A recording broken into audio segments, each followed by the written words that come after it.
It started like any other day, until my wife told me to pack my bags for a surprise. She had planned something special, something I thought would be a perfect escape from the routine. Little did I know, the surprise she had in store for me was far from what I imagined. What I thought would be a celebration turned into a nightmare that changed everything. You won't believe how quickly it all went downhill. Stick around to find out what happened, and make sure to subscribe for more jaw-dropping stories. Comment below with what you think went wrong. It was supposed to be a happy day. My wife had been dropping hints for days, telling me to prepare for something special. At first, I thought maybe it was a small getaway or a romantic dinner, something simple to reconnect after weeks of being caught up in work. The truth is, after all these years together, we hadn't had a lot of time for ourselves. Our busy lives had been a constant source of stress, and I had begun to feel the weight of that disconnect between us. So, when she told me to pack a bag and get ready for a surprise, I thought this was it. I thought maybe it would be the start of something new for us. The excitement built up over the course of the morning. My wife, Claire, was acting unusually bubbly, almost giddy, and her enthusiasm only made me more curious. She smiled at me every time our eyes met, her excitement contagious. I couldn't help but feel a little relieved. Maybe this surprise would bring us closer. We had been drifting apart lately, and I longed for a chance to fix it. "Are you ready?" she asked, her voice full of excitement as she handed me an envelope. I opened it, and inside was a plane ticket. "We're going away for the weekend," she said. I was surprised, but also thrilled. A weekend getaway was exactly what we needed, but I had no idea where we were going. Claire had always been good at keeping things from me when she wanted to surprise me, so I let it go and didn't press her for details. We drove to the airport in silence, but it wasn't uncomfortable. It was the kind of quiet that felt familiar, comfortable, like we were finally on the same page. The anticipation was building, and I couldn't wait to see where she'd take me. We landed in a beautiful coastal town, a place we had never been but always talked about visiting. As we drove to the hotel, I couldn't help but feel like this was the perfect setting for the change we both needed. The ocean stretched out before us, its sound calming and refreshing. The hotel was quaint and cozy, and Claire had already arranged everything down to the smallest detail. I felt a rush of excitement. I had missed this feeling of adventure, of being spontaneous with my wife. That night, Claire suggested we go out for dinner, and I was eager to enjoy the evening with her. But something felt off. As we entered the restaurant, I noticed a few familiar faces, friends we hadn't seen in years. I figured maybe it was a coincidence. But as the night went on, more and more people kept showing up. Then I saw my brother, and my best friend, Tom. At that moment, it hit me. This wasn't just a getaway. I turned to Claire, my heart starting to race. "What's going on here, Claire?" She grinned, clearly enjoying the surprise, and finally told me what I had been too slow to piece together. "It's a surprise party, for you." I froze. A surprise party? For me? I had no idea what to think. I was genuinely touched that she had gone to all this trouble, but at the same time, I was confused. A party wasn't what I was expecting at all, and as people began to gather, I started to feel the weight of the attention I was getting. For the first time, the evening continued, and the more people arrived, the more I felt like I was suffocating. My hands were clammy, and my smile was starting to feel like a mask I couldn't hold up any longer. The laughter, the chatter, the clinking of glasses, it was all starting to drown me out. Everyone was so happy, so eager to celebrate, but all I could think about was the surprise that I wasn't prepared for. Then the door opened again, and in walked a man I didn't recognize, tall, with sharp features and a confident stride. He was dressed in a suit, but something about him didn't fit the vibe of the party. I watched him as he scanned the room, his eyes eventually locking onto mine. For a split second, I felt a chill run through me. Why did he look so familiar? Claire, who had been busy talking to some of our friends, noticed my gaze and quickly walked over to the man, greeting him with a smile. "You're finally here," she said, almost as though she had been expecting him. I watched the exchange carefully. Claire's smile was wide, but there was something in her eyes, something I couldn't quite place. I tried to shake the strange feeling growing inside me, but it kept nagging at me. Who was this man, and why was Claire so eager to have him here? "Who is that?" I asked, my voice quieter than I intended. Claire turned to me, a hint of surprise in her expression. "Oh, that's Sam. You remember Sam, right? My old co-worker." I didn't know why, but something in her response didn't sit right. I had never heard her talk about a Sam. I tried to recall if I had ever heard her mention him before, but nothing came to mind. Before I could say anything else, Claire quickly led me toward the man. "Sam, this is my husband, Mark," she introduced us, and I instinctively extended my hand. Sam shook it firmly, but there was a strange tension in his grip. He smiled, but it didn't quite reach his eyes. "Nice to finally meet you," he said, his tone just a little too polished, almost rehearsed. "Nice to meet you too," I said, trying to mask the unease rising in me. But then Sam's gaze lingered on me a little too long. His eyes narrowed slightly as though sizing me up. I felt a wave of discomfort wash over me, but I forced myself to smile. "Can I get you a drink, Sam?" Claire asked, her voice too cheerful. She guided him away from me, and I watched them talk for a moment, her body language more familiar with him than I was comfortable with. I tried to shake off the feeling, but it lingered. My mind was racing. Had she been seeing him before? Why was he at our party? Why had she never mentioned him to me? And why had she gone out of her way to bring him here?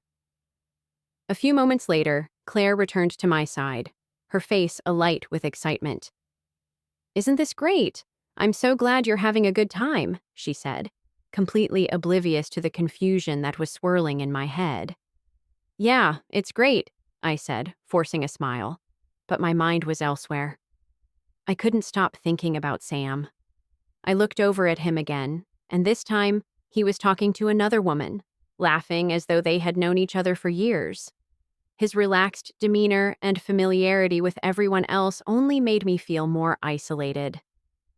Then, the real twist hit me. Sam suddenly turned to face me, his expression shifting from casual to something more serious, almost calculating. He excused himself from the group and walked directly over to me. The room seemed to quiet as he approached. Something in my gut told me this wasn't a coincidence, that Sam's presence here wasn't just an accidental meeting of old friends. "Mark," Sam said, his voice low but clear, "there's something you should know. Claire and we've been working on something together for a long time, and it's finally time to come clean with you." My heart stopped. My breath caught in my chest. What was he talking about? Was he trying to joke with me? Claire, noticing the change in the atmosphere, walked over just as Sam spoke again, his voice carrying a hint of something darker now. "I've known Claire longer than you think," Sam continued, his gaze unwavering. "And I think it's time you understood what's been happening behind your back." Before I could respond, Claire stepped in, her face suddenly pale. "Sam, no, don't." But it was too late. My mind was already racing, trying to make sense of the words that had just been thrown at me. My chest tightened, and the weight of the realization hit me like a freight train. What did Sam mean by all of this? And why was Claire looking at me like that? "Sam, please," Claire said, her voice shaky now. "I didn't want you to know this way. I didn't want to hurt you." "What is going on, Claire?" I asked, my voice rising with a mix of confusion and anger. "What's happening here?" Sam took a step back, and Claire stood frozen, her eyes avoiding mine. The party had gone eerily quiet, the tension palpable. It felt like time had stopped. And then Sam's next words changed everything. "I'm the one she's been seeing, Mark," he said, his voice barely a whisper. "The man she's been with." Realized this wasn't a simple getaway. This wasn't just a relaxing, intimate weekend. It was a big deal, something larger than I was ready for. My anxiety started to rise, but I didn't want to disappoint Claire. She was so excited, so proud of her efforts. As the night went on, I did my best to engage with everyone, smile for the photos, and try to enjoy the evening, but I couldn't shake the feeling of being overwhelmed. The atmosphere was fun and celebratory, but something felt off. I tried to tell myself it was just nerves, that I was overthinking it, but there was a growing sense of unease in the pit of my stomach. I could see it now. The people around me, the noise, the crowded space. It all felt like too much. And just when I thought things were starting to calm down, that's when the real surprise came. One that would leave me speechless. My heart felt like it had stopped beating. The words Sam had just said were like a punch to my gut, and for a moment, I couldn't breathe. I felt the blood rush to my face, my vision blurring as my mind raced. My wife, the woman I had trusted, the woman I had thought was planning a surprise party to reconnect with me, had been seeing Sam. I stared at Claire, but she wouldn't meet my eyes. She stood there, frozen, as though she was waiting for me to react, or maybe to come to some sort of understanding that wasn't coming. It felt like the world had tilted off its axis, and I couldn't find my footing. Sam's words echoed in my head, over and over. I'm the one she's been seeing, Mark. The gravity of what he had just admitted hit me like a tidal wave. My mind couldn't process it. How could she do this to me? How could she betray me like this, and why? Claire finally lifted her gaze to mine, but there was no apology in her eyes. No remorse, just fear. She was afraid of what I would do next, and I could see that. Mark, I'm sorry. I never meant for it to happen like this, she said quietly, but her voice lacked conviction. She looked at me for a moment longer before glancing away, unable to hold my gaze for long. Sorry? I asked, the word bitter on my tongue. Sorry for what? That you've been hiding this from me all this time? That you've been lying to me? That you've been planning a party with him? I motioned toward Sam, whose smirk had now disappeared, replaced by an unreadable expression. I didn't want you to find out like this, Mark, Claire said, her voice wavering. But Sam and we've been close for months now. Things just happened, and I never knew how to tell you. My mind was spinning, trying to grasp the reality of the situation. Months? This had been going on for months, and I had no idea. I thought everything was fine between us. We'd had our ups and downs, sure, but nothing had ever suggested that this was happening behind my back. I can't believe this, I said, my voice barely above a whisper. I've been here, trying to make things right, trying to rebuild what we had. And you've been seeing him? The whole time? Claire's eyes filled with tears, but she still wouldn't look at me directly. I could feel the distance between us growing wider with every word. I didn't know how to stop it, Mark. We were just getting closer, and I didn't want to hurt you. I never meant to hurt you. Sam stepped forward then, and my eyes locked on him. The man who had been smiling, joking, and pretending to be a part of my life was now the man who had stolen my wife from me. My emotions surged, anger flooding my veins. I was furious. I wanted to shout at him, tell him to leave, to get out of my life forever, but something inside of me stopped me. I was more hurt than anything else. Hurt that the woman I had loved for so long could betray me so completely. Mark, I know this looks bad, Sam began, but I interrupted him before he could say more. Bad? I shot back, my voice cracking with emotion. You think this looks bad? You've been sleeping with my wife, and now you're trying to explain it to me like it's no big deal? Sam raised his hands in defense. Look, I never meant for this to happen. But Claire and he paused, glancing at her. We've got a connection that I didn't expect. We didn't mean to hurt you. I swear I turned away from him, not wanting to hear anymore. I couldn't stand the sight of him anymore. I looked over at Claire, and her face was pale, the tears streaming down her cheeks. There was nothing left to say. The trust was gone. The foundation of everything we had built together was shattered in an instant. I don't know what to say, Claire, I said, my voice breaking. I trusted you. I thought we were working through our issues. I thought this was a fresh start, but instead you've been lying to me this whole time. I'm sorry, Mark, she whispered, her voice trembling. I never wanted to hurt you. The pain in her voice made everything worse. It wasn't just about the affair. It was about the betrayal of trust, the lies, and the shattered hope. I had believed that things were getting better, that we could rebuild. But now, standing there, I realized that everything had been a lie. I looked at Claire one last time, searching her face for some sign that this could be fixed. But there was nothing. She had made her choices, and I had to accept that. I think it's time for me to go, I said quietly, my heart heavy. I need to get away from this. From both of you. Without another word, I turned and walked out of the room. I didn't know where I was going, but I couldn't stay. As I stepped out of the house, the cold night air hit me like a slap in the face. My heart was heavy, my mind racing, but one thing was certain. I couldn't stay there. I needed space. I needed time to think. And most importantly, I needed to escape the suffocating weight of betrayal that seemed to be closing in on me. The world felt like it was spinning out of control, and I had no idea what to do next. I found myself walking aimlessly down the street, my thoughts swirling like a storm in my head. How did we get here? It felt like a nightmare that I couldn't wake up from. My wife, Claire, the woman I had trusted, had not only betrayed me, but had kept this secret for months, right under my nose. Sam, my supposed friend, had been the one to steal what was most precious to me. My phone buzzed in my pocket, pulling me from my thoughts. I pulled it out, almost instinctively, but when I saw who was calling, my stomach twisted into knots. It was Claire. I stared at the screen for a moment, unsure of what to do. Part of me wanted to answer, to yell at her, to demand answers, but another part of me knew it wasn't going to help.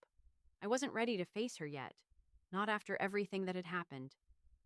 I hit the decline button and shoved the phone back into my pocket.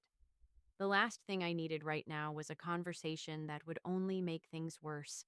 I needed time. Time to process. Time to let the hurt sink in, and time to figure out where I went from here.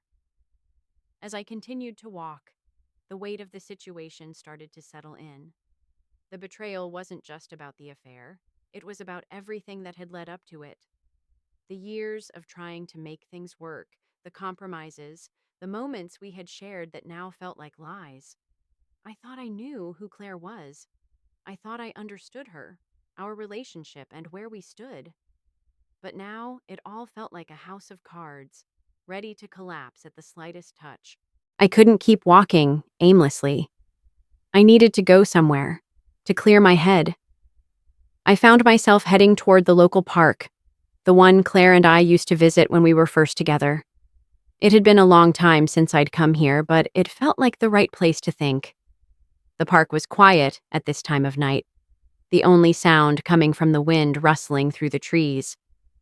I sat down on a bench, looking up at the dark sky, trying to find some clarity in the vastness of it all.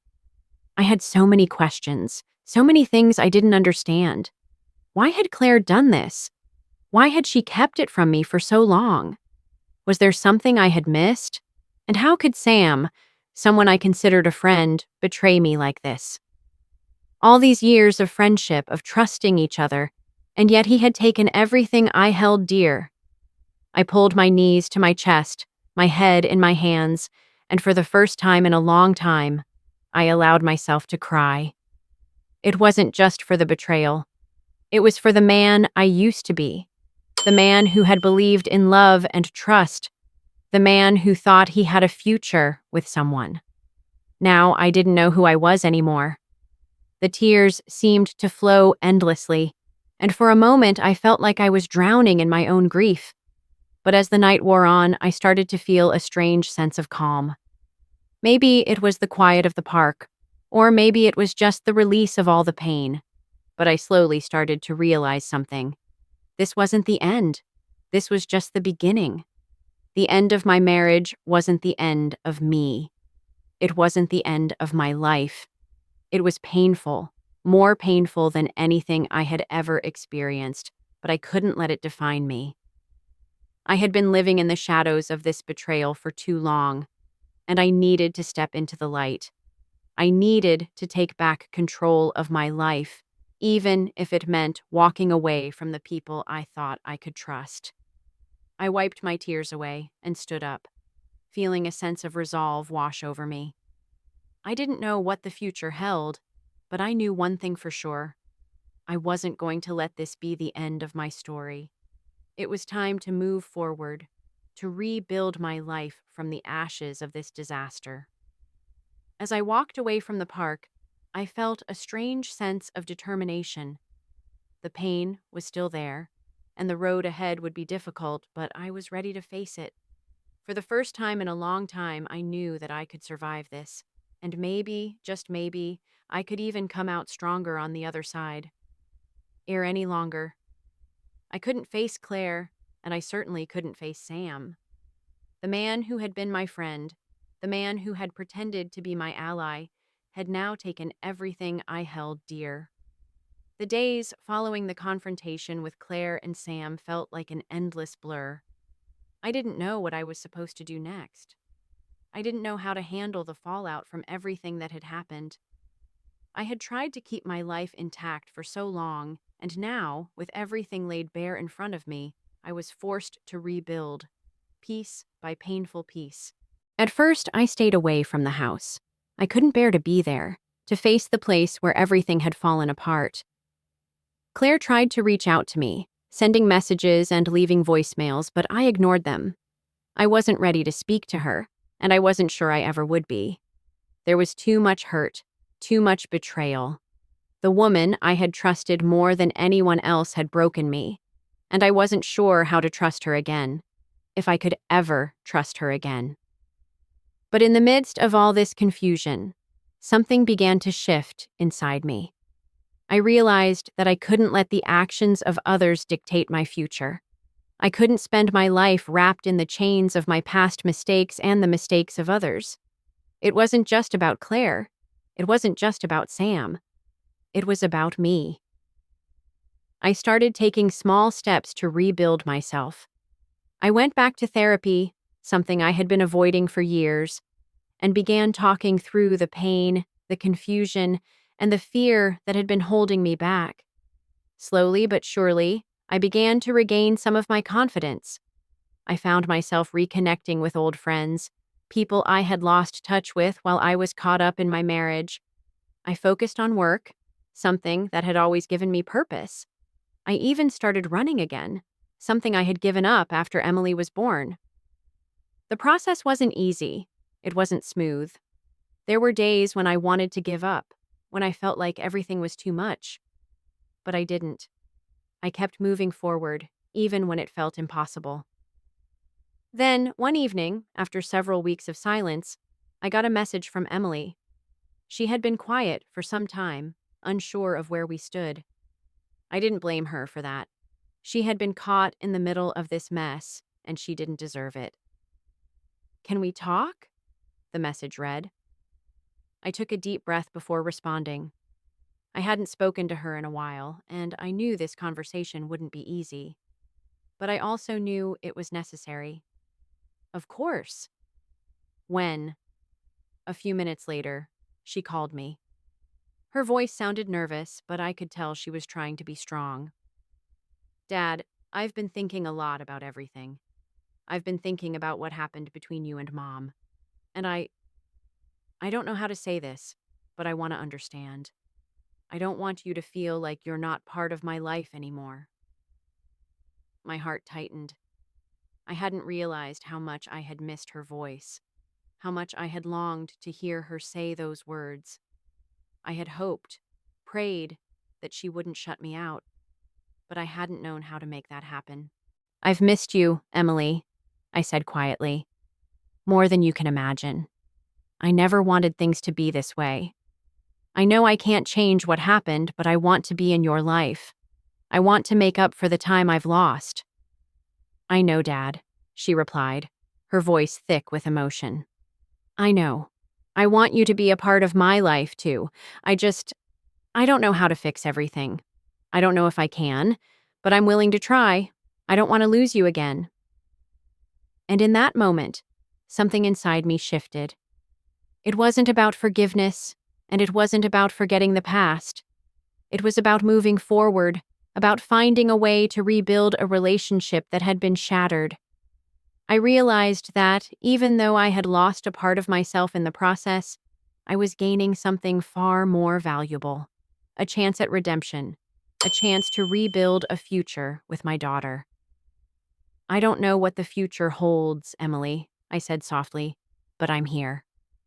I'm ready to make it right. She paused for a moment, and then I heard a small, tentative laugh. I think we can do it, Dad. And in that moment, I knew everything would be okay. It wasn't going to be perfect, but it was a new beginning. We could start fresh, with the hope that things could be better from here on out. The road to rebuilding wasn't going to be easy, but with Emily by my side, I knew we could face whatever came next. As I hung up the phone, a weight lifted from my shoulders. I had no idea what the future held for me and Claire, or whether we would ever be able to fix our marriage. But one thing was clear: I had my daughter, and that was all that mattered. It wasn't the end of the story, not by a long shot, but it was a new chapter, one that I was ready to write.